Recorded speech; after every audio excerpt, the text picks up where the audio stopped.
Hello everyone.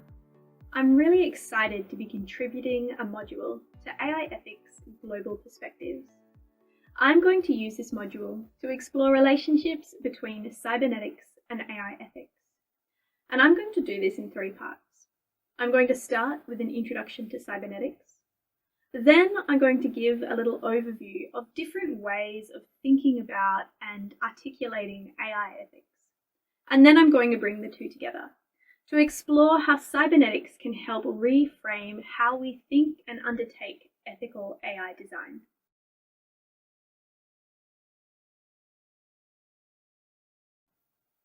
I'm going to start, as we always do in Australia and here at the School of Cybernetics, with an acknowledgement of country. And acknowledge that I'm speaking to you from Ngunnawal and Ngambri country in Canberra, to pay my respects to Aboriginal and Torres Strait Islanders, elders past and present, and to acknowledge that the land that I'm standing on has never been ceded. I've chosen this image for you today to articulate my acknowledgement of country because it reflects some of the themes that we'll explore during this module.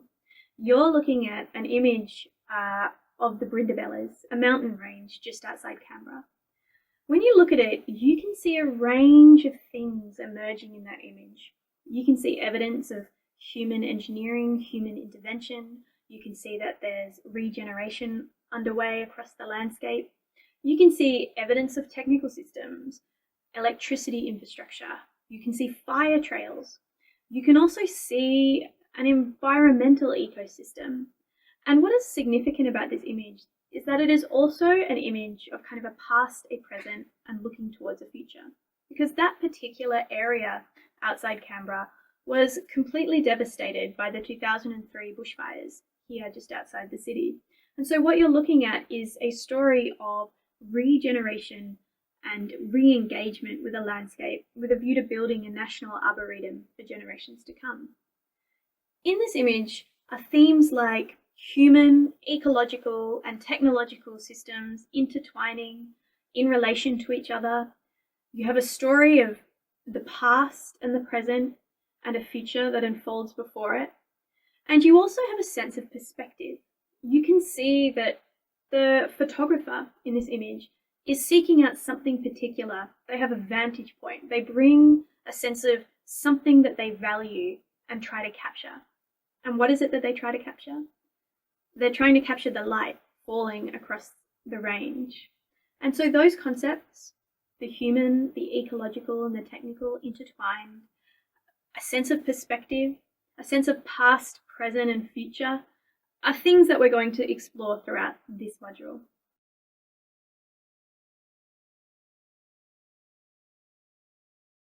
So let's start with part 1 and look at the origin story for cybernetics. Cybernetics was founded by an MIT professor, Norbert Wiener, who was exploring self-guided missile systems and other forms of communication and control during World War II. Cybernetics was a transdisciplinary endeavour.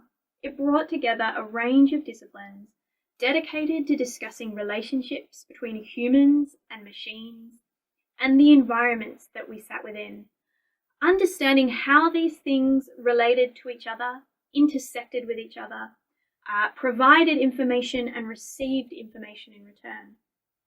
These kinds of questions were really pertinent in the context of World War II because in World War II we saw the development of incredibly advanced forms of weaponry. World War II was where we saw the development of self-guided missile systems, for example.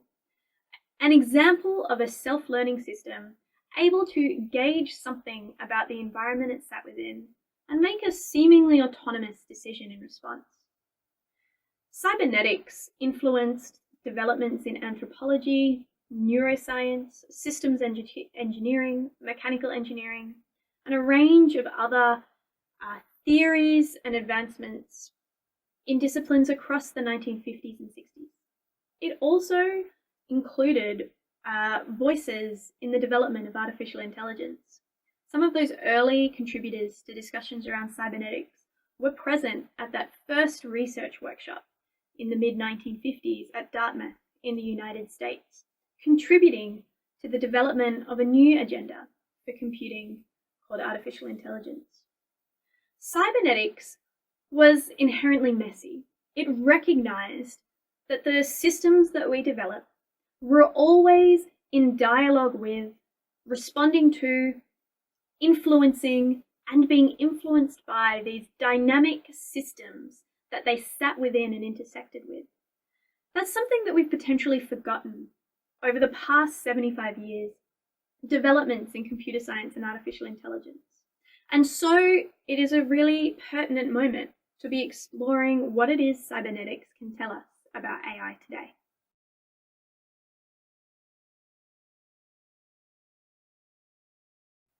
The founder of the School of Cybernetics, distinguished Professor Genevieve Bell, has pioneered new cybernetics, an attempt to reclaim the human and the ecological systems alongside the technological systems that they interact with and are shaping them. We cease to center technological systems as our focus and instead think of them in relation to these broader contexts, these broader forces shaping our lives. Something that's also really crucial to new cybernetics is that we invoke both remembering, learning, stories of the past, understanding what history can tell us about some of the challenges that we're encountering now. It also invokes a sense of relearning, framing the way that we approach systems today, and reimagining, thinking how things could look differently in the future. In the 21st century, when artificial intelligence has ceased to be something abstract or mystical, the stuff of science fiction, today artificial intelligence, autonomous systems are part of how we go about our daily lives, how we work. They shape activities and processes across sectors. As I proceed through this module, I'm going to give you some things to read, watch, and listen to, and some questions to ask yourself as you go. So for your first recommendation, at the end of part 1, I'd like you to go away and read distinguished Professor Genevieve Bell's essay for the Griffith Review titled Touching the Future. You'll see a link to it on the webpage accompanying this module. And as you read it and as you reflect on this module, I'd like you to reflect on this question. New cybernetics brings together stories from the past to understand the present that we find ourselves in and to imagine a different future. It looks at relationships between humans and AI systems. So what stories and moments from your own history or from the histories that you've read into, that you're familiar with, what stories and moments does this make you think of?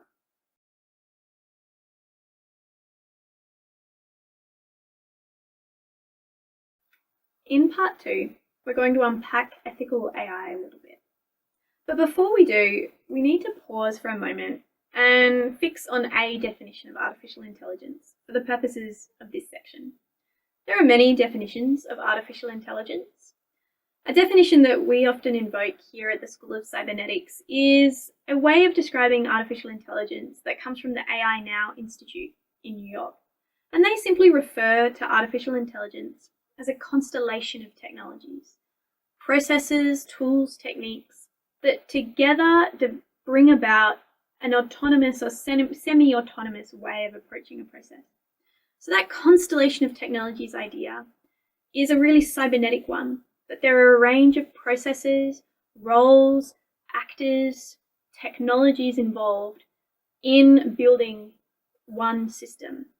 It's not one homogeneous thing.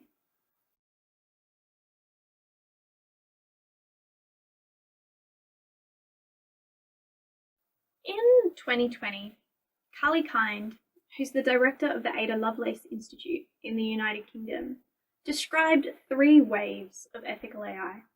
In wave 1, she talked about philosophers and principles really driving the way we thought about ethical AI, trying to lay the groundwork of principles that could shape the design of AI.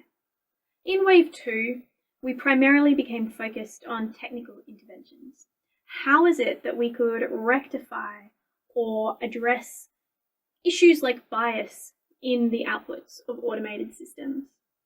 And then in wave 3, the wave that we're riding at the moment, she characterized this as a wave centering justice in AI, a wave that characterizes ethical AI in terms of dynamics like power, structural asymmetries that shape the contexts within which we're designing AI systems, and the injustices that occur. These three waves have prehistories. Prior to the development of AI ethics as we understand it today, there have been a range of approaches to explore how it is that we design, interact, and live with computing systems. These have included things like systems philosophy, value-sensitive design, design ethics, and information ethics, which can be traced all the way back to Norbert Wiener, that founder of Cybernetics, who has been called by some the father of information ethics and information theory as well.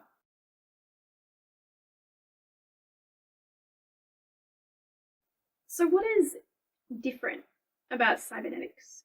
How does it reframe ethical AI? Typically, these waves of ethical AI that I referred to still center artificial intelligence and try to determine either how it is that we produce an ethical system or how it is that we assure ourselves that we have acted ethically. Cybernetics asks us to step back. It takes a systems lens. And there's this beautiful quote that comes from Norbert Wiener that you can see there on the slide, which articulates this way of seeing systems in cybernetics. To describe an organism, we do not try to specify each molecule in it and catalogue it bit by bit, but rather try to answer certain questions about it, which reveal its pattern. So what I'd like you to do, before we move into part 3 of this module, is note down a few things that I thought you could go away and watch. You'll also see them linked at the end of this activity. 2 recommendations that I have for you. One is Coded Bias, a great documentary directed by Shalina Kantaya and starring some really well-known researchers, scholars, and activists in the context of AI ethics. People like Joy Boylan-Winnie, Cathy O'Neill, Sophia Noble, Meredith Broussard. And the second recommendation I have for you is a documentary from here in Australia called Maralinga Jarucha, which is a documentary about the Maralinga people and their struggle to reclaim possession of and reckon with the history of atomic testing on their land. It's a beautiful story that brings together a range of kind of systems level effects of how it is that we deploy and design technology in human and ecological context. And as you reflect on part 2 of this module, a couple of questions for you. Which of those waves of AI ethics that I referred to were you already most familiar with? And what do you think is missing from the discussion around AI ethics?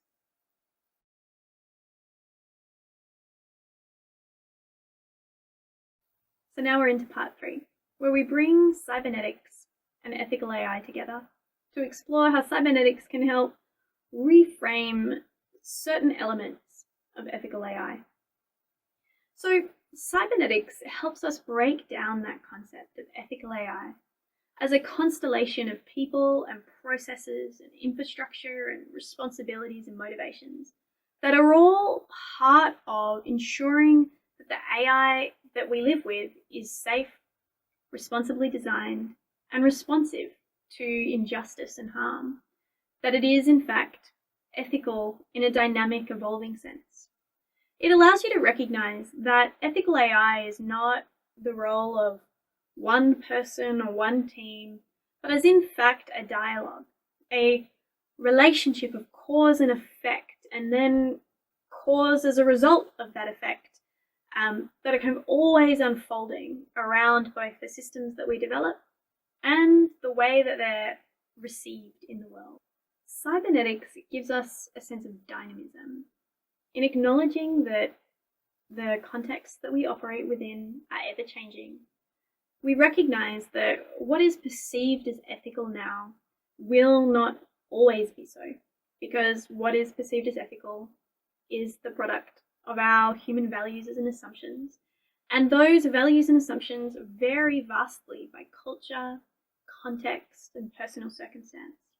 And so rather than trying to achieve ethical AI as an outcome, as a horizon we're going to reach, instead we think of our responsibilities as designers in terms of how it is that we know we're navigating in the right direction, how it is that we know when we've ceased to behave in an ethical fashion.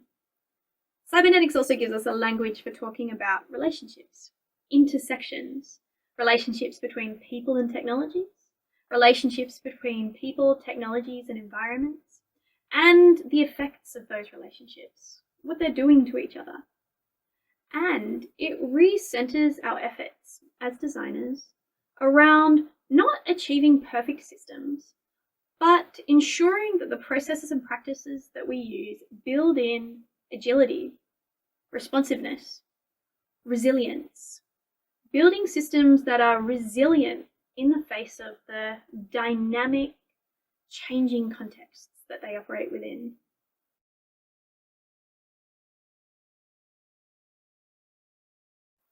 So I'm going to leave you with 3 concepts from cybernetics that can help us reframe the way we think about AI ethics. The first is feedback, which is a really important concept that arose out of cybernetics. Our founder, Genevieve Bell, has this really lovely quote that the output of a system is always a future input. That whatever we do has an effect, and that effect is informing our own practice. And actually, when you dwell on that concept, you see it play out in a number of the systems we interact with daily, in the feedback between recommendation systems and people acting on those recommendations, and what those actions are telling the systems trying to learn from and respond to them. We also start to understand the fragility or absence of really important feedback loops that can tell us something about whether our AI system is still operating as we intended it to. The second concept that I want to leave you with is causality as having a systemic character. It recognizes that in these dynamic, messy contexts we live within, that it's very difficult to draw a line from A to B. And that things that may seem simple to predict using data are actually in practice really complicated. The image that you're looking at this slide is an image from the protests by UK students when the outputs of final exams were automated in the first year of the pandemic. Rather than have students sit their exams, given the public health crisis that was unfolding, UK education authorities decided that using data from past results, they could predict the likely outcomes of student exam results. And in fact, what occurred when those results were published were realizations that those results were influenced by things like the location of schools at which those students had previous results calculated, other classmates and their backgrounds, and those students' own socioeconomic circumstances. These were all having an influence on the likelihood of the kind of performance that they would have in their final exams as perceived by an AI system. But we actually know in reality it's much more complicated than that. It is not as simple as we can take things about the past and use them to predict the future. That in fact your success at university is not really just a reflection of your test results. That your test results are themselves the result of these interacting social and economic forces, and that the university itself has a number of factors and forces and systems that are going to shape your future success. It's never as simple as we can take data about the past and use it to prophesize about the future. The third concept that I want to leave you with from cybernetics is about perspectives.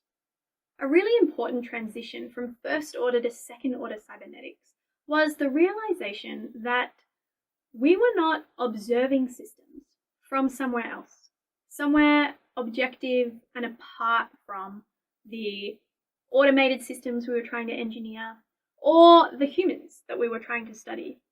but instead that we were also part of the systems that we observed, that we brought a vantage point to that.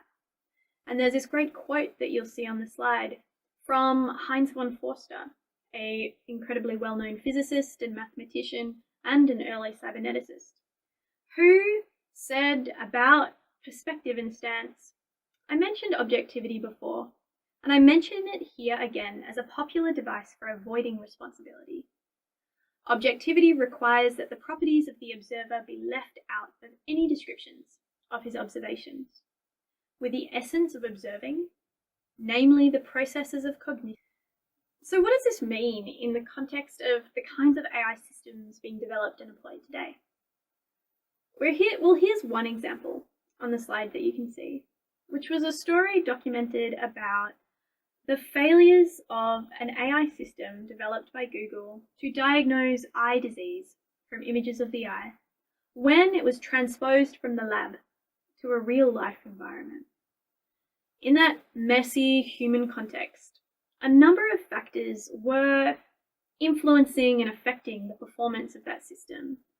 Everything from technical infrastructure considerations like internet speeds, ability to access computers during diagnostic exams, geographic distances between clinics, and how people interpreted and responded to those results. All of these kinds of factors in cybernetics would be drawn on in designing an approach to deployment. It is not that we cease to deploy, but we develop processes and practices that help us to anticipate and as a result build more resilient and sustainable systems that are more likely to succeed when introduced in these real-world contexts. So at the end of part 3, where I've brought cybernetics and AI ethics together, I'm giving you something to go away and listen to. And again, you'll find the link at the bottom of this module. This particular podcast is from 2017. It's from the Guardian podcast Chips with Everything. And it's a look back at the rise of British cybernetics and the Ratio Club. This Ratio Club laid the foundations for the British cybernetics movement and ultimately artificial intelligence. And so I wanted to ask you, looking forward to 2022, what new discussions could emerge from cybernetics today, and who needs to be part of those conversations?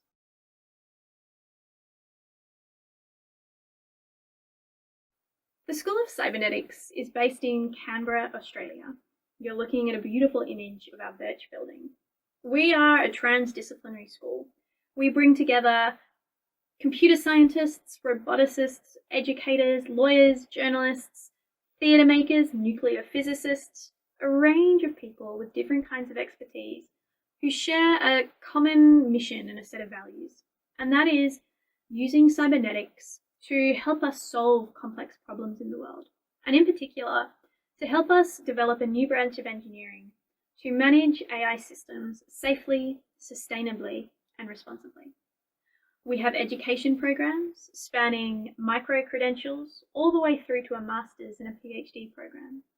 And we also undertake a range of research projects exploring everything from art and technology to new forms of responsible data practice to reimagining the role of libraries as information users, archivists, and providers in the 21st century.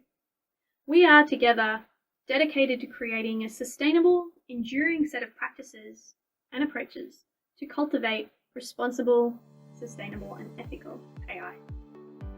Thank you for watching this module. I hope you enjoyed it. If you wanted to continue the conversation, you can check out the School of Cybernetics website. I look forward to talking further about the relationship between cybernetics and ethical AI.